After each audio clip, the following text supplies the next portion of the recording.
ഈശോയുടെ സമാധാനം നമ്മുടെ ഹൃദയങ്ങളെ ഭരിക്കട്ടെ. ഇന്ന് നമ്മൾ സംസാരിക്കാൻ ആഗ്രഹിക്കുന്നതും 1995 മാതാനഗർ പള്ളിയിൽ വെച്ച് വിറ്റുപേർ നടത്തിയ ബൈബിൾ ക്ലാസ്സിൻ്റെ തുടർന്നുള്ള ഭാഗങ്ങളാണ്. അപ്പോൾ നമ്മൾ കേട്ടു, നമ്മളിൽ ഈശോ വരുമ്പോൾ ആദ്യം നമ്മളെ തിരിച്ചറിയുന്നത് ആരാണ്? കർത്താവിൻ്റെ വചനം നമ്മളിൽ വസിക്കാൻ തുടങ്ങുമ്പോൾ തിന്മ അസ്വസ്ഥമാകുകയാണ്. ഈശോ എന്ന് പറയുമ്പോൾ അവിടെ സ്നേഹമാണ്, സമാധാനമാണ്, വിശുദ്ധിയാണ്. അപ്പോൾ ഈ വിശുദ്ധിക്കും സമാധാനത്തിനും സ്നേഹത്തിനും വിശ്വാസത്തിനും എതിരായി സാത്താൻ്റെ പ്രവർത്തനങ്ങൾ ശക്തമായിട്ട് വരുമ്പോൾ തിന്മയെ നന്മ കൊണ്ട് കീഴടക്കുവാനുള്ള ഒരു കൃപ നമുക്ക് ലഭിക്കുമ്പോഴാണ് ഈശോയിൽ നമ്മൾ വരിക. നമ്മളെ അസ്വസ്ഥപ്പെടുത്തുമ്പോൾ, നമുക്കെതിരെ അപവാദങ്ങൾ പറഞ്ഞു വരുത്തുമ്പോഴൊക്കെ ക്ഷമാപൂർവം അത് സ്വീകരിച്ച് ദൈവമഹത്വത്തിന് വേണ്ടി കാഴ്ചവെക്കുമ്പോൾ ആ തിന്മ അവിടെ ഇല്ലാതാകുന്നത് നമുക്ക് മനസ്സിലാകും. ആ തിന്മയ്ക്ക് പിന്നീട് അവിടെ ഇടമില്ലാതായി ആ വ്യക്തികളും ഈശോയിലേക്ക് ആകർഷിക്കപ്പെടുന്നത് നമുക്ക് മനസ്സിലാകും. അതിലൂടെ ദൈവം നമ്മളെ ക്ഷമ എന്ന പുണ്യം അഭ്യസിപ്പിക്കുകയാണ്. പിന്നെ ഈശോയായിരിക്കും നമ്മൾ വസിക്കുക. അതുകൊണ്ടാണ് ഈശോ പറയുന്നത് 2 കൊറിന്തോസ് 2:10-11 തിരുവചനത്തിൽ വിശുദ്ധ പൗലോസ്ലീഹ പറയുന്നുണ്ട്, നിങ്ങൾ ക്ഷമിക്കുന്നവനോട് ഞാൻ ക്ഷമിക്കുന്നു. ഞാൻ എന്തെങ്കിലും ക്ഷമിച്ചിട്ടുണ്ടെങ്കിൽ അത് യേശുക്രിസ്തുവിൻ്റെ നാമത്തിൽ നിങ്ങൾക്ക് വേണ്ടിയാണ്. ഇത് സാത്താൻ നമ്മെ കബളിപ്പിക്കാതിരിക്കേണ്ടതിനാണ്. അവൻ്റെ തന്ത്രങ്ങളെപ്പറ്റി നമ്മൾ അജ്ഞരല്ലല്ലോ. അവന് അനേകം തന്ത്രങ്ങളുണ്ട്. ഈ തന്ത്രങ്ങൾ മനസ്സിലാക്കണമെങ്കിൽ ആ ഈശോയുടെ ആത്മാവ് നമ്മളിൽ വന്ന് ആവസിക്കണം. ഈശോയുടെ ആത്മാവ് വന്ന് വസിക്കുമ്പോൾ മാത്രമേ നമുക്ക് ക്ഷമിക്കുവാൻ സാധിക്കുകയുള്ളൂ, ഹൃദയപൂർവ്വം ക്ഷമിക്കാൻ സാധിക്കുകയുള്ളൂ. ആ ക്ഷമ എന്ന പുണ്യം ദൈവത്തിൻ്റെ ദാനമാണ്, ദൈവത്തിൻ്റെ അനുഗ്രഹമാണ്. അതിലൂടെയാണ് വിശുദ്ധ പത്രോസ്ലീഹ പറയുക, അന്യായമായി പീഡിപ്പിക്കപ്പെടുമ്പോൾ വേദനകൾ ദൈവചിന്തയോടെ ക്ഷമാപൂർവം സഹിച്ചാൽ അത് അനുഗ്രഹ കാരണമായി തീരും. ന്യായമായിട്ടല്ല, അന്യായമായിട്ട്. ന്യായമായിട്ട് ആണ് എങ്കിൽ നമ്മളതിന് അവകാശികളാണ്. നമ്മളിൽ ക്ഷമിക്കാൻ പറ്റാത്ത ഒരു അവസ്ഥകൾ ഉണ്ടാക്കുക എന്നുള്ളത് അവൻ്റെ ഏറ്റവും വലിയ കുടിലതന്ത്രമാണ്. അതുകൊണ്ടാണ് വിശുദ്ധ പൗലോസ്ലീഹ പറയുന്നത്, നമ്മളിൽ ഉണ്ടാകുന്ന ഏറ്റവും വലിയൊരു പാപമാണ് വിദ്വേഷം. വിദ്വേഷത്തിൻ്റെ വേര് വളർന്ന് ഉപദ്രവം ചെയ്യാതിരിക്കാൻ സൂക്ഷിച്ചുകൊള്ളുവിൻ. വിദ്വേഷം മൂലം പലരും അശുദ്ധരായിത്തീരുന്നു. വിശുദ്ധി കൂടാതെ ആർക്കും കർത്താവിനെ ദർശിക്കുവാൻ സാധിക്കില്ല. ഈ വിശുദ്ധിക്ക് എതിരായിട്ടുള്ള ആദ്യത്തെ പാപമാണ് വിദ്വേഷം. ഈ വിദ്വേഷത്തിൻ്റെ മറുമരുന്നാണ് ക്ഷമ. അപ്പോൾ നമ്മുടെ ഹൃദയം ഒരിക്കലും വൈരാഗ്യത്തിനും വിദ്വേഷത്തിനും അടിമപ്പെടരുത്. അത് വന്നു കഴിയുമ്പോൾ ഈശോയ്ക്ക് നമ്മിൽ വന്ന് വസിക്കുവാൻ സാധിക്കില്ല. അതിനുശേഷം നമ്മൾ കാണുന്നുണ്ട്, ഒരു നേരത്തെ ഭക്ഷണത്തിന് വേണ്ടി തൻ്റെ കടിഞ്ഞൂൽ പുത്രസ്ഥാനം വിറ്റ ഏസാവിനെ പോലെ ആരും അധർമ്മിയോ അസന്മാർഗിയോ ആകരുത്. കാരണം ഒരു നേരത്തെ ഭക്ഷണത്തിന് വേണ്ടി ഒരു ചെറിയ കാര്യത്തിലായിരിക്കും നമ്മൾ പലപ്പോഴും അവിശ്വസ്തത കാണിക്കുക, ക്ഷമിക്കാൻ പറ്റാത്ത അവസ്ഥ നമ്മളിൽ ഉണ്ടാകുക, നമ്മുടെ ഹൃദയത്തിൽ പാപമുണ്ടാകുക. അപ്പോൾ അതിനുവേണ്ടി നമ്മൾ ഒരിക്കലും മാറ്റിവെക്കരുതെന്നാണ് പറയുക വിശുദ്ധ പൗലോസ്ലീഹ. അപ്പോൾ നമുക്ക് കൂടുതൽ എളിമപ്പെടുവാനായിട്ട് ഈശോയുടെ ആ കൃപ ലഭിക്കുന്നതിന് വേണ്ടി പ്രാർത്ഥിക്കാം. ഈ എളിമയിലൂടെ മാത്രമാണ് നമുക്ക് ക്ഷമിക്കാൻ സാധിക്കുക. ക്ഷമയുണ്ടെങ്കിൽ മാത്രമേ നമുക്ക് എളിമപ്പെടുവാൻ സാധിക്കുകയുള്ളൂ. അതിലൂടെ ദൈവരാജ്യം വളരുകയാണ് ചെയ്യുക. സങ്കീർത്തനം 119-130 തിരുവചനത്തിൽ പറയുന്നുണ്ട്, അങ്ങയുടെ വചനങ്ങളുടെ ചുരുളറിയുമ്പോൾ പ്രകാശം പരക്കുന്നു, എളിയവർക്ക് അത് അറിവ് പകരുന്നു. അങ്ങയുടെ വചനത്തിൻ്റെ ചുരുളഴിയുമ്പോൾ പ്രകാശം പരക്കുന്നു. ഈ ദൈവവചനത്തിൻ്റെ രഹസ്യങ്ങൾ അറിയുമ്പോഴാണ് പ്രകാശം പരക്കുകയും അത് എളിയവർക്ക് മാത്രമാണ് അറിവ് പകരുകയാണ്. അത്രമാത്രം ദൈവിക രഹസ്യമാണ് ഈ ഓരോ വചനത്തിലും ഒളിഞ്ഞു കിടക്കുന്നത്. ഈ വചനങ്ങൾ എല്ലാം എപ്പോഴും കൂട്ടി യോജിക്കപ്പെട്ട് പരസ്പരം ഇണചേർക്കപ്പെട്ടിരിക്കുന്നതാണ്. അത് നമ്മുടെ ആത്മാവിന് വെളിപ്പെടുത്തി കിട്ടണമെങ്കിൽ നമ്മുടെ ആത്മാവും ദൈവത്തിൻ്റെ ആത്മാവുമായിട്ട് ഐക്യപ്പെടുമ്പോഴാണ്. 2 തിമോത്തി 3:12 നമ്മൾ വായിക്കുന്നുണ്ട്, യേശു ക്രിസ്തുവുമായി ഐക്യപ്പെട്ട് വിശുദ്ധ ജീവിതം നയിക്കാൻ ആഗ്രഹിക്കണം നമ്മൾ. അപ്പോഴാണ് നമുക്ക് ഈ ദൈവിക രഹസ്യങ്ങൾ മനസ്സിലാകുക. അപ്പോൾ നമ്മൾ കഴിഞ്ഞ പ്രാവശ്യം കേട്ട ക്ലാസ്സിൻ്റെ തുടർന്നുള്ള ഭാഗങ്ങൾ നമുക്ക് ശ്രവിക്കാം. കഴിഞ്ഞ പ്രാവശ്യം നമ്മൾ കേട്ടു, വചനം നമ്മിൽ നിലനിൽക്കണമെങ്കിൽ നമ്മുടെ നാവിനെ നിയന്ത്രിച്ചിരിക്കണം. പ്രഭാഷകൻ 28:10, 25, 26 തിരുവചനം. നമ്മുടെ നാവിന് പൂട്ടും താഴും വയ്ക്കണം, അല്ലെങ്കിൽ സംസാരിക്കരുതാത്ത കാര്യങ്ങളെല്ലാം സംസാരിക്കും. ഈശോയിൽ വന്നാൽ അപ്പോൾ തന്നെ ദൈവം എല്ലാം വെളിപ്പെടുത്തി തരും. യോഹന്നാൻ 16:8 പരിശുദ്ധാത്മാവ് വന്ന് പാപത്തെക്കുറിച്ചും നീതിയെക്കുറിച്ചും ന്യായവിധിയെക്കുറിച്ചും വെളിപ്പെടുത്തി തരും. നമ്മുടെ കൃപയിലെ ഒരു പ്രധാന കാര്യമാണ് നാവിനെ നിയന്ത്രിക്കുക എന്നത്. പ്രഭാഷകൻ 5:9-15 വരെ നാവിനെപ്പറ്റി നന്നായിട്ട് അറിയുവാൻ തുടങ്ങിയാൽ നാവിനെ നാം നിയന്ത്രിക്കാൻ തുടങ്ങും. നാവിനെ നിയന്ത്രിക്കാൻ പെട്ടെന്ന് സാധ്യമല്ല. യോഹന്നാൻ 3:3 നീ വീണ്ടും ജനിക്കണം. ഇത് കുമ്പസാരം എന്ന കൂദാശയിലൂടെയാണ് സാധിക്കുന്നത്. ഇത് തുടർന്നുകൊണ്ടിരിക്കണം. നമ്മുടെ വിശുദ്ധീകരണമാണ് ദൈവം ആഗ്രഹിക്കുന്നത്. റോമ 6:22 കർത്താവിന് അടിമയാകണം. അപ്പോൾ ലഭിക്കുന്നത് വിശുദ്ധീകരണവും നിത്യജീവനുമാണ്. നാവിനെ നിയന്ത്രിക്കുമ്പോഴാണ് നിത്യജീവനിലേക്ക് കടക്കുന്നത്. യാക്കോബ് 1:26-27 ദൈവഭക്തി എന്നാൽ അനാഥരെയും വിധവകളെയും സഹായിക്കുക, നാവിനെ നിയന്ത്രിക്കുക, ശരീരത്തെ നിയന്ത്രിക്കുക എന്നതാണ്. സങ്കീർത്തനം 52, 58, 64 നാവിനെ പറ്റിയുള്ള ഈ 3 സങ്കീർത്തനങ്ങൾ നാം അറിഞ്ഞിരിക്കണം. സങ്കീർത്തനം 52 കൂടെ 6 കൂട്ടിയാൽ സങ്കീർത്തനം 58, ഇതിൻ്റെ കൂടെ 6 കൂട്ടിയാൽ സങ്കീർത്തനം 64. ഇത് ഓർക്കുവാൻ എളുപ്പമാണ്. ഭോഷനെ പറ്റിയുള്ള സങ്കീർത്തനം 14:53 ഇതും ഓർമ്മയിൽ വരണം. ചില പ്രത്യേകതകളുണ്ട്. ഇതെല്ലാം ആത്മാവ് വെളിപ്പെടുത്തി തരണം. ദൈവത്തിൻ്റെ ആത്മാവ് ശക്തമായ ആത്മാവാണ്. അതാണ് യെശയ്യാ പ്രവാചകൻ പറയുന്നത്. യെശയ്യാ 11:2 ജ്ഞാനം, വിവേകം, അറിവ്, ഉപദേശം, ദൈവശക്തി, ദൈവഭക്തി, ഈ ആത്മാവിന് വേണ്ടി നാം ഇളം പൈതങ്ങളെപ്പോലെ ദാഹിക്കണം. 1 പത്രോസ് 2:1-3 വരെ എല്ലാ തിന്മയും വഞ്ചനയും കാപട്യവും അസൂയയും അപവാദവും ഉപേക്ഷിക്കണം. ഇതിൽ നടുവിൽ കൊടുത്തിരിക്കുന്നത് കാപട്യമാണ്. കാപട്യം വലിയ ഒരു പാപമാണ്. ഇത് പോകണമെങ്കിൽ 4 വർഷമെടുക്കും. പ്രായം കൂടുന്തോറും കാപട്യം കൂടി വരും. അതുകൊണ്ട് ആദ്യം നരകത്തിൽ പോകുന്നത് കപടനാണ്. അതാണ് മത്തായി 24:51 ദൈവത്തിന് ഏറ്റവും ഇഷ്ടമില്ലാത്തത് കപടനെയാണ്. കപടത വിട്ടുപോയാൽ കുഞ്ഞുങ്ങളെപ്പോലെയായി. മത്തായി 11:25-27, ലൂക്ക 10:21-22 വിജ്ഞാനികളിൽ നിന്നും വിവേകികളിൽ നിന്നും മറച്ച് ശിശുക്കളെപ്പോലെ ഉള്ളവർക്കാണ് ദൈവം ദൈവരാജ്യം വെളിപ്പെടുത്തി കൊടുക്കുന്നത്. ബുദ്ധിയിലുള്ളവർക്ക് ആത്മീയ കാര്യങ്ങൾ വെളിപ്പെടുത്തി കിട്ടുകയില്ല. കൃപയിലാണ് നാം വന്നിരിക്കുന്നത്. ആരെങ്കിലും നമുക്ക് വേണ്ടി പ്രാർത്ഥിച്ചിട്ടുണ്ട്. ചിലപ്പോൾ നമ്മുടെ വല്യമ്മച്ചിയായിരിക്കും പ്രാർത്ഥിച്ചത്. അവരുടെ പ്രാർത്ഥന ദൈവം കേട്ടു. 2 പത്രോസ് 3:8-9 1000 വർഷം ദൈവത്തിന് ഒരു ദിവസം പോലെയാണ്. നമ്മളും കർത്താവിൻ്റെ പ്രവർത്തനം ചെയ്യുമ്പോൾ മരിച്ചുപോയ അനേകം ആത്മാക്കൾ രക്ഷ പ്രാപിക്കും. 1 പത്രോസ് 3:18-19 കുറുക്കൻ്റെ കണ്ണ് കോഴിക്കൂട്ടിലായിരിക്കുന്നത് പോലെ കർത്താവിനു വേണ്ടി ഇറങ്ങിയാൽ നമ്മുടെ ശ്രദ്ധ എപ്പോഴും ആത്മാക്കളെ രക്ഷിക്കുന്ന കാര്യത്തിലായിരിക്കണം. രോഗശാന്തിയുടെ പുറകെ നാം പോകരുത്. മത്തായി 7:21-28 വരെ കർത്താവേ കർത്താവേ എന്ന് വിളിക്കുന്നവനല്ല, എൻ്റെ പിതാവിൻ്റെ ഹിതം നിറവേറ്റുന്നവനാണ് സ്വർഗരാജ്യത്തിൻ്റെ അവകാശി. ലൂക്ക 10:20 സ്വർഗരാജ്യത്തിൽ പേരെഴുതിക്കുക. മറ്റെല്ലാം നടന്നുകൊള്ളും, കർത്താവ് നടത്തിക്കൊള്ളും. നമ്മൾ ഒന്നും അറിയേണ്ട. ശക്തമായ ഡെലിവറൻസ്, രോഗശാന്തി ഇവയെല്ലാം തനിയെ നടന്നുകൊള്ളും.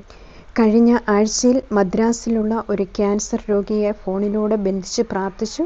2 ദിവസം കഴിഞ്ഞപ്പോൾ അവർ വിളിച്ചു പറഞ്ഞു രോഗം സൗഖ്യമായെന്ന്. ഇതാ ഡോക്ടറിന് മാനസാന്തരം കൊടുക്കുവാനാണ്. ഇതാണ് ദൈവത്തിൻ്റെ പ്രവർത്തനം. നമ്മൾ ഇതിന് വലിയ പ്രാധാന്യം കൊടുക്കരുത്, പക്ഷേ ദൈവത്തിന് നന്ദി പറയണം. ലൂക്ക 17:11-19 വരെ 10 കുഷ്ഠരോഗികൾ സൗഖ്യമായി. ഇതിൽ 9 ഇസ്രായേൽക്കാർ വന്നില്ല.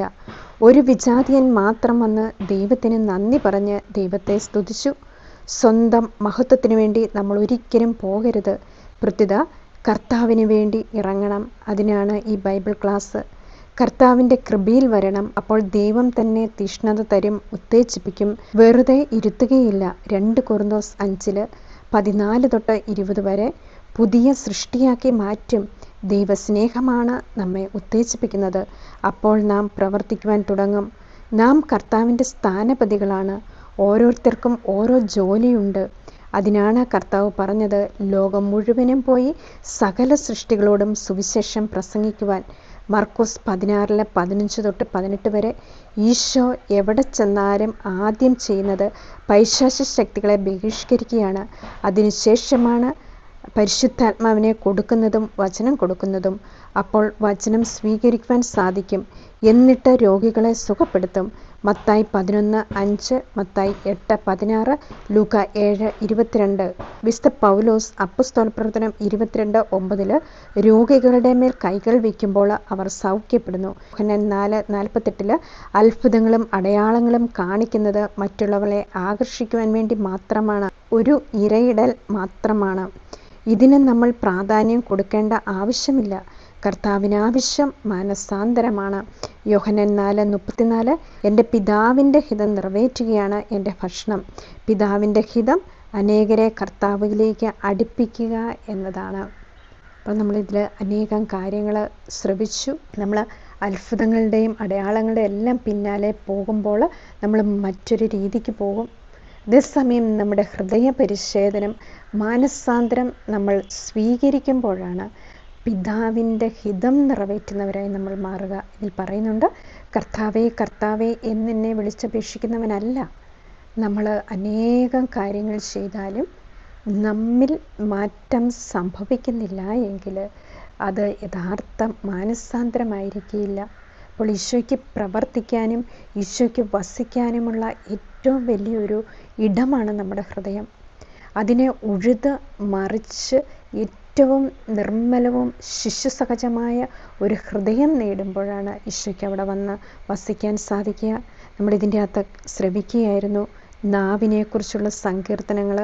അതുപോലെ തന്നെ നമ്മളെ ഈശോയിൽ വരുമ്പോഴത്തെ ഏറ്റവും വലിയ ആത്മീയ രഹസ്യമാണ് നമ്മുടെ നാവിനെ നിയന്ത്രിക്കുക എന്നുള്ളത്.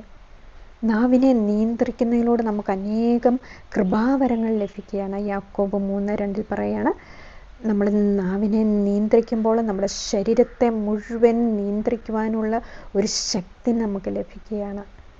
അതിലൂടെ നമുക്കൊരു നിയന്ത്രണത്തിൻ്റെ ആത്മാവിനെ ലഭിക്കുകയാണ്. കാരണം മനുഷ്യരെ സംബന്ധിച്ചിടത്തോളം നാവിനെ നിയന്ത്രിക്കുക എന്നത് അസാധ്യമായ കാര്യമാണ്. നമ്മൾ യാക്കോബിൻ്റെ ലേഖനം 3-ാം അധ്യായം വായിച്ചാൽ അതിൽ അനേകം കാര്യങ്ങൾ നമുക്ക് മനസ്സിലാക്കാൻ സാധിക്കും. ഇപ്പോൾ ഈ നാവിനെക്കുറിച്ചുള്ള അനേകം വചനങ്ങൾ വിറ്റുപേർ ഇവിടെ പറഞ്ഞിട്ടുണ്ട്. അപ്പോൾ അത് നമ്മളെ ഹൃദ്യസ്ഥമാക്കുമ്പോൾ നമ്മുടെ നാവിൽ പലപ്പോഴും തിന്മ വരുമ്പോൾ അതിനെ കൺട്രോൾ ചെയ്യാൻ നമുക്ക് സാധിക്കും. അതുപോലെ തന്നെ പല മെസ്സേജിലൂടെയും നമ്മൾ മനസ്സിലാക്കി എന്തിനാണ് നമ്മൾ ഈ ആത്മീയ ജീവിതത്തിൽ 4 വർഷത്തിൻ്റെ പ്രാധാന്യത്തെക്കുറിച്ച് പറയുന്നതെന്നത്.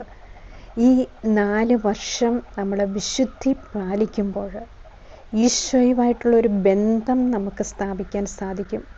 ഈശോയുമായിട്ടുള്ളൊരു ബന്ധം നമുക്ക് ലഭിച്ചു കഴിഞ്ഞു കഴിഞ്ഞാൽ നമുക്ക് പലപ്പോഴും പല ഒറ്റപ്പെടുന്ന സന്ദർഭങ്ങളിലും ആരും നമ്മളെ സഹായിക്കാനില്ലാത്തപ്പോഴും നമുക്ക് ഈശോയുമായിട്ടൊരു ബന്ധമുണ്ടാകും. നമ്മുടെ ആത്മീയ ജീവിതത്തിൽ നമ്മളെ പിടിച്ചു നിർത്തുന്ന ഒരു കാര്യമാണ് നമ്മുടെ ആദ്യകാല സമയത്തെ പ്രാർത്ഥനകൾ. പല പ്രശ്നങ്ങളുണ്ടാകുമ്പോൾ നമ്മൾ തളർന്നു പോകാതിരിക്കുന്നതിനും ദൈവത്തിൽ അടിയുറച്ച ഒരു വിശ്വാസത്തിലും ശക്തിയിലും ദൃഢത പ്രാപിക്കുന്നതിനും വേണ്ടിയിട്ടാണ് നമ്മളൊരു 4 വർഷക്കാലം ഇതിൽ പ്രത്യേകമായിട്ട് പറയുക. അതിൽ ആ വചനങ്ങൾ വായിച്ച് വന്നു കഴിയുമ്പോൾ നമുക്കൊരു അടിസ്ഥാനം അവിടെ ഇടുകയാണ്. അതുകൊണ്ടാണ് നമ്മൾ ഈ 4 വർഷത്തിൻ്റെ പ്രാധാന്യത്തെക്കുറിച്ച് പറയുക. അതുപോലെ തന്നെ ഇതിൽ പറയുന്നുണ്ട്, നമ്മൾ യോഹന്നാൻ 3:3, 3:5 വീണ്ടും ജനനം, ശുദ്ധാത്മാവിലും ജലത്താലും നമ്മൾ ജനിക്കുന്നില്ല എങ്കിൽ, ഇതിലൂടെ നമ്മൾ ഓരോ പ്രാവശ്യവും നമ്മൾ കുമ്പസാരം എടുക്കുമ്പോൾ നമ്മൾ ആ വിശുദ്ധിയിലേക്ക് കടന്നു വരികയാണ്. അതിലൂടെ നമ്മൾ വീണ്ടും വീണ്ടും ഈശോയുമായിട്ട് അടുക്കുകയാണ്, വീണ്ടും വീണ്ടും ആത്മാവിൽ വളർന്നുകൊണ്ടിരിക്കുകയാണ്. അതുകൊണ്ടാണ് നമ്മളെപ്പോഴും ആത്മാവിലും പരിശുദ്ധാത്മാവിലും ശക്തിയിലും എല്ലാം വളരുവാൻ നമ്മളോട് ആവശ്യപ്പെടുക. അതിലൂടെ നമ്മൾ ദൈവത്തിൻ്റെ അടിമയാകുകയാണ്. എപ്പോഴും നമ്മൾ പാപത്തിന് അടിമയാണ്. ഈ അടിമത്തത്തിൽ നിന്ന് മാറി ദൈവത്തിൻ്റെ അടിമയാകുമ്പോഴാണ് നമ്മൾ യഥാർത്ഥമായ ആരാധന ദൈവത്തിന് അർപ്പിക്കുക. അല്ലെങ്കിൽ മനുഷ്യരായ നമ്മൾ ഏതെങ്കിലും ഒരു വ്യക്തികളുടെ അടിമയായിരിക്കും, ഏതെങ്കിലും ഒരു വസ്തുവിൻ്റെ അടിമയായിരിക്കും, അല്ലെങ്കിൽ സാത്താൻ്റെ പല പ്രവർത്തനത്തിൻ്റെ അടിമയായിരിക്കും. യഥാർത്ഥ ആരാധന നമ്മളെ തന്നെ സമർപ്പിച്ച് വിശുദ്ധീകരിച്ച് ദൈവത്തിന് നമ്മളെ അടിയറ വയ്ക്കുമ്പോഴാണ് നമ്മൾ ദൈവത്തിൻ്റെ അടിമയാകുക. റോമ 6:22 ആ വചനം നന്നായിട്ട് പറയുന്നുണ്ട്. റോമ 6:22 പറയുന്നത് എന്താണ്? എന്നാൽ ഇപ്പോൾ നിങ്ങൾ പാപത്തിൽ നിന്ന് മോചിതരായി ദൈവത്തിന് അടിമയായിരിക്കാൻ നിങ്ങൾക്ക് ലഭിക്കുന്നത് വിശുദ്ധീകരണവും അതിൻ്റെ അവസാനം നിത്യജീവനുമാണ്. പാപത്തിൻ്റെ വേതനം മരണമാണ്, ദൈവത്തിൻ്റെ ദാനമാകട്ടെ നമ്മുടെ കർത്താവായ യേശുക്രിസ്തുവിലുള്ള നിത്യജീവനും. അപ്പോൾ നമ്മൾ പാപത്തിൽ നിന്ന് മോചിതരായി ദൈവത്തിന് അടിമയാകുമ്പോൾ, ദൈവത്തെ നമ്മൾ ആരാധിക്കുമ്പോൾ നമുക്ക് ലഭിക്കുന്നത് വിശുദ്ധീകരണമാണ്, അതുപോലെ തന്നെ നിത്യജീവനുമാണ്. അതുപോലെ തന്നെ നമ്മളിൽ വരേണ്ട ആത്മാവ് യെശയ്യാ 11:2 പറയുകയാണ്, ജ്ഞാനത്തിൻ്റെയും വിവേകത്തിൻ്റെയും ആത്മാവ്, ഉപദേശത്തിൻ്റെയും ശക്തിയുടെയും ആത്മാവ്, അറിവിൻ്റെയും ദൈവഭക്തിയുടെയും ആത്മാവ്. ഈ ആത്മാവ് നമ്മളിൽ വരുമ്പോഴാണ് ആ ദൈവിക രഹസ്യങ്ങൾ നമുക്ക് മനസ്സിലാകുക. യൂട്യൂബർ എപ്പോഴും പറയുന്നൊരു കാര്യമുണ്ട്, യെശയ്യാ പ്രവാചകനിലേക്ക് അയക്കപ്പെട്ട പരിശുദ്ധാത്മാവ്, എസെക്കിയേൽ പ്രവാചകൻ്റെ ആത്മീയ ശക്തി, വിശുദ്ധ യോഹന്നാൻ്റെ ദൈവസ്നേഹം, വിശുദ്ധ പത്രോസിൻ്റെ വിശ്വാസം, വിശുദ്ധ പൗലോസിൻ്റെ ജ്ഞാനം, ഇതെല്ലാം കൂടെ വരുമ്പോഴാണ് നമ്മളിൽ ആ ശക്തമായിട്ടുള്ള ആത്മാവ്, ആ വിവേചന വരത്തിൻ്റെ കൃപാവരം നമുക്ക് ലഭിക്കുക. അപ്പോൾ നമ്മൾ ഈ വചനങ്ങളൊക്കെ വായിച്ച് അടിസ്ഥാനപരമായിട്ട് പാപത്തിൽ നിന്ന് വിട്ടുപോരുമ്പോൾ ദൈവത്തിൻ്റെ വിശുദ്ധീകരണം നമുക്ക് ലഭിച്ച് നമ്മൾ ദൈവത്തെ ആരാധിക്കുന്ന ദൈവത്തിൻ്റെ അടിമയായി മാറുകയാണ്. അപ്പോൾ ഈ യെശയ്യാ പ്രവാചകൻ്റെ ആത്മാവ് നമ്മിൽ വരുമ്പോഴാണ് കണ്ണുകൊണ്ട് കാണുന്നത് കൊണ്ടോ ചെവി കൊണ്ട് കേൾക്കുന്നത് കൊണ്ടോ അവൻ വിധി നടത്തുകയില്ല. ദരിദ്രരെ അവൻ ധർമ്മനിഷ്ഠയോടെ വിധിക്കും, ഭൂമിയിലെ എളിയവരോട് അവൻ നീതിപൂർവം വർത്തിക്കും. അപ്പോൾ മനുഷ്യരായി നമ്മൾ പലപ്പോഴും വിധി നടത്തുന്നത് സാക്ഷ്യങ്ങൾ വെച്ചാണ്, കണ്ണുകൊണ്ട് കണ്ടതുകൊണ്ട് ചെവി കൊണ്ട് കേട്ടതുകൊണ്ടുമൊക്കെയാണ്. പക്ഷെ ദൈവത്തിൻ്റെ വിധികൾ ആ വിവേചന വരത്തിൽ കൂടി നമുക്ക് വരുമ്പോൾ ദൈവം മനസ്സിലാക്കി തരുന്ന വിധിയാണ് യഥാർത്ഥ വിധി എന്ന് നമുക്ക് മനസ്സിലാകും. അതാണ് വിധിയും വിവേചനവും രണ്ടും രണ്ടാണ്. നമ്മൾ പലപ്പോഴും മനുഷ്യരെ നമ്മൾ വിധിക്കുകയാണ്. ആ വിവേചനത്തിൻ്റെ കൃപ വരുമ്പോഴാണ് ഓരോ വ്യക്തിയിലും ഏതിൻ്റെ സാന്നിധ്യമാണ് കൂടുതൽ, ഓരോ വ്യക്തിയിലും പരിശുദ്ധാത്മാവാണോ തിന്മയുടെ ശക്തിയാണോ കൂടുതൽ ഉള്ളത് എന്നുള്ള കാര്യം വ്യക്തമായിട്ട് നമുക്ക് മനസ്സിലാകാൻ സാധിക്കുന്നത് നമ്മിൽ വിശുദ്ധി വർദ്ധിക്കുമ്പോഴാണ്. വിശുദ്ധമായതും അശുദ്ധമായതും തിരിച്ചറിയാനും ആ യഥാർത്ഥ വിവേചനപരം നമുക്ക് ലഭിക്കുക. അതിലൂടെയാണ് ഒറിജിനലും ഡ്യൂപ്ലിക്കേറ്റും എല്ലാം നമുക്ക് തിരിച്ചറിയാൻ സാധിക്കുക. അതുപോലെ ഇതിൽ പറയുന്നുണ്ട്, നമ്മളിൽ അടിസ്ഥാനപരമായ കുറേ തിന്മകളുണ്ട്. 1 പത്രോസ് 2:1-3 വരെയും 1 കൊറിന്തോസ് 3:1-3 വരെയുള്ള വചനത്തിൽ എല്ലാ തിന്മയും വഞ്ചനയും കാപട്യവും അസൂയയും അപവാദവും ഉപേക്ഷിക്കുവിൻ. രക്ഷയിലേക്ക് വളർന്നു വരേണ്ടതിന് നമ്മളോട് ശിശുക്കളെ പോലെ യാചിക്കാനാണ് പറയുന്നത്, പാലിന് വേണ്ടി യാചിക്കുവാൻ. കാരണം കട്ടിയുള്ള ഭക്ഷണം കഴിക്കുവാൻ, ആത്മീയ രഹസ്യങ്ങൾ സ്വീകരിക്കുവാൻ മാത്രം ഇത്തരം പാപങ്ങൾ നമ്മളിൽ നിലനിൽക്കുമ്പോൾ, ഏതാണ് അസൂയ, കാപട്യം, അതുപോലെ തിന്മ, വഞ്ചന, അസൂയ, അപവാദം, ഇതെല്ലാം നിലനിൽക്കുമ്പോൾ നമുക്ക് ദൈവിക രഹസ്യങ്ങൾ തിരിച്ചറിയുവാനോ മനസ്സിലാക്കുവാനോ സാധിക്കില്ല. ഈ അടിസ്ഥാന പാപങ്ങളൊക്കെ നമ്മളിൽ നിന്ന് വിട്ടുമാറി വിശുദ്ധി പാലിക്കുമ്പോഴാണ്. അതുകൊണ്ടാണ് ആ 4 വർഷത്തിൻ്റെ പ്രാധാന്യം. ഇത് മനുഷ്യരായ നമ്മളിൽ എപ്പോഴും കുടികൊള്ളുന്ന ഒരു സംഭവമാണ് ഈ പാപങ്ങളെല്ലാം. അതിലേറ്റവും പ്രധാനപ്പെട്ട പാപം കാപട്യമാണ് എന്ന് പറയുകയാണ്. കപടത നമ്മളിൽ എല്ലാവരിലുമുണ്ട്. നമ്മൾ അകത്തൊരു വ്യക്തി, പുറത്ത് മറ്റൊരു വ്യക്തി. മനുഷ്യരോട് ഇടപെടുമ്പോൾ നമ്മളുടെ സ്വഭാവം മറ്റൊന്ന്, നമ്മൾ മറ്റൊരു സ്ഥലത്ത് നമ്മൾ വേറൊരു വ്യക്തി.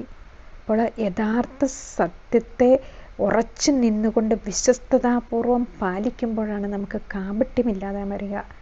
ആ ഈശോയുടെ സത്യം തിരിച്ചറിഞ്ഞ് ആ സത്യത്തിന് വേണ്ടി നിലനിൽക്കുമ്പോഴാണ് ആ സത്യത്തെ നമ്മൾ സംരക്ഷിക്കുക, ആ വചനത്തെ നമ്മൾ സംരക്ഷിക്കുക. അതുകൊണ്ടാണ് വിശുദ്ധരെല്ലാം സത്യത്തിനു വേണ്ടി ആത്മീയ ശക്തിയാൽ പലപ്പോഴും അവർ നിലകൊണ്ടിരുന്നത്. സ്ഥിരത അവർക്ക് ദൈവം കൊടുത്തൊരു അനുഗ്രഹമാണ്. ആ സ്ഥിരത, അതുപോലെ തന്നെ ഒരു സത്യം എന്താണെന്ന് മനസ്സിലാക്കിയാൽ ലോകം മുഴുവനും അത് തെറ്റാണെന്ന് പറഞ്ഞാലും ആ സത്യമായ ദൈവത്തെ മഹത്വപ്പെടുത്തിക്കൊണ്ട് ഇരിക്കുക എന്നുള്ളത് അത് ഈ വിശ്വസ്തതയുടെ അഥവാ സത്യത്തിൻ്റെ ഒരു രഹസ്യമാണ്. അതുകൊണ്ടാണ് ദാനിയേൽ പ്രവാചകൻ്റെ പുസ്തകത്തിലൊക്കെ നമ്മൾ കാണുന്നുണ്ട്, ദാനിയേലിനെ എല്ലാവരും കൂടി എതിർത്തപ്പോഴും ദാനിയേലോ ആ ദൈവത്തിൻ്റെ നാമത്തെ മഹത്വപ്പെടുത്തുകയാണ്.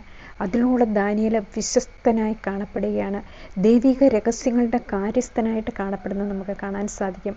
അതുപോലെ ഈശോയെ എല്ലായിടത്തു നിന്നും ഈശോയ്ക്കെതിരായിട്ട് ആക്രോശിച്ചപ്പോഴും ഈശോ ഒറ്റയ്ക്ക് നിന്ന് ആ സഹനങ്ങൾ സ്വീകരിക്കുന്നത് നമുക്ക് കാണാൻ സാധിക്കും. പീലാത്തോസ് ഈശോയോട് ചോദിക്കുന്നുണ്ട്, എന്താണ് സത്യം? ആ ഈശോയെ പീലാത്തോസിന് തിരിച്ചറിയാൻ സാധിച്ചില്ല. സത്യം മുന്നേ നിന്നപ്പോഴും അദ്ദേഹം ചോദിക്കുകയാണ്, എന്താണ് സത്യം? ഈ തിന്മകളെല്ലാം നമ്മളിൽ നിന്ന് വിട്ടു പോകണമെങ്കിൽ 4 വർഷമെങ്കിലും എടുക്കും.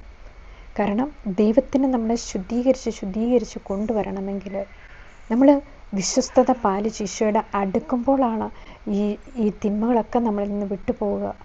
അല്ലെങ്കിൽ നമ്മൾ കാര്യസാധ്യക്കാർ മാത്രമാകും. ഈശോയെ നമ്മൾ തീക്ഷ്ണമായിട്ട് ആഗ്രഹിക്കുകയും അന്വേഷിക്കുകയും ചെയ്യുമ്പോഴാണ് ഈശോ നമ്മിൽ വരിക. അതുകൊണ്ടാണ് നമ്മുടെ കർത്താവ് എപ്പോഴും ജെൻറ്റിലാണ്. ഒരിക്കലും നമ്മളിൽ തള്ളിക്കയറി വരാൻ അവിടുന്ന് ആഗ്രഹിക്കുന്നില്ല. നമ്മുടെ സ്വാതന്ത്ര്യവും അവിടുന്ന് ആഗ്രഹിക്കുന്നുണ്ട്. നമ്മൾ ഹൃദയപൂർവ്വം അവിടുത്തെ ക്ഷണിക്കുമ്പോഴും ആഗ്രഹിക്കുമ്പോഴും മാത്രമാണ് ഈശോ നമ്മിൽ വന്ന് വാസമർപ്പിക്കുക. ഈശോ പറയുന്നില്ലേ, ഇതാ ഞാൻ വാതിക്കൽ വന്ന് മുട്ടുന്നു, ആരെങ്കിലും എൻ്റെ സ്വരം കേട്ട് വാതിൽ തുറന്നു തന്നാൽ ഞാൻ അകത്ത് പ്രവേശിക്കും. അതുപോലെ ജ്ഞാനത്തിൻ്റെ പുസ്തകം 6-ാം അധ്യായം 6 തൊട്ട് 10 വരെയുള്ള തിരുവചനത്തിനും പറയുന്നുണ്ട്, എൻ്റെ വചനത്തിൽ അഭിലാഷം അർപ്പിക്കുവിൻ, അവയോട് തീവ്ര അഭിനിവേശം കാണിക്കുവിൻ, അപ്പോൾ നിങ്ങൾക്ക് ജ്ഞാനം ലഭിക്കും. തീവ്രമായ ആഗ്രഹം നമുക്കുണ്ടാകണം. മത്തായി സുവിശേഷം 22-ാം അധ്യായം 37 തൊട്ട് 39 വരെയുള്ള വചനത്തിൽ പൂർണ്ണത, പരിപൂർണത, പൂർണ്ണ ഹൃദയത്തോടും പൂർണ്ണ ആത്മാവോടും പൂർണ്ണ മനസ്സോടും സർവശക്തിയോടും കൂടി ദൈവത്തെ സ്നേഹിക്കുക. ആ പരിപൂർണത ദൈവത്തിന് കൊടുക്കുമ്പോഴാണ് നമ്മളിൽ നിന്ന് ഈ തിന്മകളൊക്കെ വിട്ടുപോകുക. അതിനുശേഷം പറയുന്നുണ്ട്, നമുക്ക് വേണ്ടി ആരൊക്കെയോ പ്രാർത്ഥിച്ചിട്ടുണ്ട്. ഈ മധ്യസ്ഥ പ്രാർത്ഥന എന്ന് പറയുമ്പോൾ അത് വലിയൊരു കൃപയാണ്. അത് ദൈവത്തിൻ്റെ ഭണ്ഡാരത്തിൽ സൂക്ഷിച്ചിരിക്കുന്നതാണ് ഓരോ പ്രാർത്ഥനകളും. ആ പ്രാർത്ഥനകൾ അനേകം തലമുറകൾക്ക് വേണ്ടി അത് ദൈവം എടുത്തുപയോഗിക്കും. അതുകൊണ്ടാണ് നമുക്ക് വേണ്ടി ആരെങ്കിലും പ്രാർത്ഥിക്കുമ്പോഴാണ് നമ്മളും ഈശോയിൽ വരുന്നത്. അപ്പം നമ്മളും മറ്റുള്ളവർക്ക് വേണ്ടി പ്രാർത്ഥിക്കാൻ കടപ്പെട്ടവരാണ്. നമ്മൾ ഇതിൻ്റെ അകത്ത് കണ്ടു, നമ്മളൊരിക്കലും അത്ഭുതങ്ങളുടെയും അടയാളങ്ങളുടെയും പിന്നാലെ ഓടരുത്. അതൊക്കെ കർത്താവിന് നിസ്സാരമായ കാര്യമാണ്. ഈശോയ്ക്ക് അത് ചെയ്തു തരാൻ സാധിക്കും. നമ്മൾ കർത്താവിൻ്റെ വചനത്തിലും ദൈവത്തിൻ്റെ ഹിതത്തിനും പരിപൂർണമായിട്ടും വിട്ടുകൊടുക്കണം. അതിൽ പറയുകയാണ്, നമ്മളൊരിക്കലും സ്വന്തം മഹത്വം അന്വേഷിക്കരുത്. നമ്മുടെ ലക്ഷ്യം എപ്പോഴും ആത്മാവിൻ്റെ ലക്ഷ്യമായിരിക്കണം. ആത്മാക്കളെ പാപത്തിൻ്റെ ബന്ധനത്തിൽ നിന്ന് മാറ്റി ഈശോയിലോട്ട് അടുപ്പിക്കുക എന്നുള്ളത് മാത്രമായിരിക്കണം നമ്മുടെ ലക്ഷ്യം.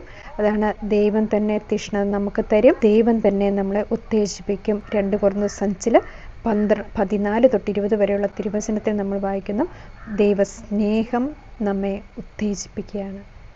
ഒരുവൻ എല്ലാവർക്കും വേണ്ടി മരിച്ചെന്നും അതിനാൽ എല്ലാവരും മരിച്ചെന്നും ഞങ്ങൾക്ക് ബോധ്യമുള്ളതിനാൽ ക്രിസ്തുവിൻ്റെ സ്നേഹം ഞങ്ങൾക്ക് ഉത്തേജനം നൽകുന്നു. 2 കൊരിന്ത്യർ 5:14 തിരുവചനത്തിൽ നമ്മൾ വായിക്കുന്നുണ്ട്. യോഹന്നാൻ 4:48 പറയുന്നു, ഈശോ പറയുന്നില്ലേ, അത്ഭുതങ്ങളും അടയാളങ്ങളും കാണുന്നില്ല എങ്കിൽ നിങ്ങൾ വിശ്വസിക്കുകയില്ല. അപ്പോൾ ഈശോയെ വിശ്വസിക്കാൻ വേണ്ടി ഈശോയിലേക്ക് വരുവാൻ വേണ്ടി ഈശോ കൊടുക്കുന്ന ചെറിയ ചെറിയ അടയാളങ്ങളാണ് ഈ അത്ഭുതങ്ങളും അടയാളങ്ങളും. ദൈവത്തിന് ഏറ്റവും ഇഷ്ടപ്പെട്ടത് മാനസാന്തരമാണ്. ഈശോദാ പറയുന്നത്, എൻ്റെ പിതാവിൻ്റെ ഇഷ്ടം നിറവേറ്റുകയും അവൻ്റെ ജോലി പൂർത്തിയാക്കുകയുമാണ് എൻ്റെ ഭക്ഷണം. അപ്പോൾ ഈശോ നമ്മിൽ നിന്നും ആഗ്രഹിക്കുന്നത് നമ്മുടെ ഹൃദയത്തിൻ്റെ മാറ്റമാണ്. അപ്പോൾ നമുക്കും ആഗ്രഹിക്കാം. ഇതിനു വേണ്ടി പരിശുദ്ധ മറിയത്തിൻ്റെ സഹായം നമുക്കെപ്പോഴും ആവശ്യമാണ്. പല വിശുദ്ധരും പറയുന്നുണ്ട്, ഈശോയിലേക്ക് നമ്മളെ അടുപ്പിക്കുന്നതിനുള്ള ഏറ്റവും വലിയ ഒരു ഉപാധിയാണ് പരിശുദ്ധ മറിയം. ആ മറിയത്തിൻ്റെ മധ്യസ്ഥം നമുക്ക് യാചിക്കാം. കാരണം പരിശുദ്ധ മറിയം പാപികളുടെ സങ്കേതമാണ്. അത്ര വലിയ പാപിയെയും ഈശോയുടെ അടുത്തേക്ക് ആനയിക്കുന്നത് പരിശുദ്ധ മറിയമാണ്. അപ്പോൾ ആ മറിയത്തിൻ്റെ മധ്യസ്ഥം നമുക്ക് യാചിച്ചുകൊണ്ട് മാനസാന്തരത്തിനുള്ള കൃപ, ക്ഷമിക്കുവാനുള്ള കൃപ നമുക്ക് തരണമേ എന്ന് അമ്മയായ മറിയത്തോട് നമുക്ക് പ്രാർത്ഥിക്കാം. ഈശോ മിശിഹായുടെ വാഗ്ദാനങ്ങൾക്ക് ഞങ്ങൾ യോഗ്യരാകുവാൻ സർവീസിൻ്റെ പരിശുദ്ധ ദേവമാതാവേ ഞങ്ങൾക്ക് വേണ്ടി പ്രാർത്ഥിക്കണമേ. ആമേൻ.